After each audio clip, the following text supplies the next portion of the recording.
સુરત તાપી નદીમાં ઇન્ટેક વેલ નમી જવા મુદ્દે સુરત મહાનગરપાલિકાએ વાલક ખાતે તાપી નદીમાં નિર્માણાધીન ઇન્ટેક વેલમાં વેલ સિકિંગનું કામગીરી શરૂ કરવામાં આવી। કુલ 26 મીટર ઊંડાઈ સુધી વેલ સિકિંગ કરવાનું આયોજન છે, જેમાંથી ગત વર્ષના ચોમાસા પૂર્વે ઇન્ટેક વેલનું અંદાજે 7 મીટર સુધીનું સિકિંગ કાર્ય પૂર્ણ કરવામાં આવ્યું। ચોમાસાની ઋતુ દરમિયાન તાપી નદીમાં આવેલા ભારે પાણીના પ્રવાહના કારણે નદીના તળમાં રહેલી રેતીની લેયરમાં रिवर बेड स्कोरिंग थयुं हतुं, जेना परिणामे सामान्य रीते एफ्लक्स जेवी परिस्थिति सर्जाई। इंटेक वेलना डाउनस्ट्रीम दिशामां वेलना बोटम भागमां रेतीनुं धोवाण थवाथी वेल एक बाजु आंशिक रीते नमेલું હતું। हाल नदीमां पाણીનું લેવल ઓછું થતાં વેલના ઉપરના ભાગનું ટિલ્ટિંગ સીધું કરવાની તેમજ વેલની બાકીની સિકિંગ કામગીરી પ્રગતિ હેઠળ છે।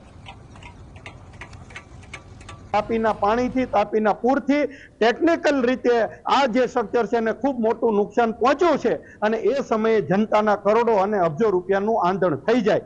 હાલ ઇન્ટેક વેલ જે છે એ પ્રાઇમરી પોઝિશનમાં છે, એટલે મારી માનનીય કમિશનર શ્રી, માનનીય મેયર શ્રી, માનનીય સ્ટેન્ડિંગ ચેરમેન શ્રી તેમજ સિટી એન્જિનિયર શ્રી તેમજ હાઇડ્રોલિક ડિપાર્ટમેન્ટના એન્જિનિયરોને વિનંતી છે કે હાલ SVNIT જેવી સંસ્થાઓ દ્વારા આની ફરી એકવાર સ્ટ્રક્ચરલ રિપોર્ટ અત્યારે કરાવવો જોઈએ।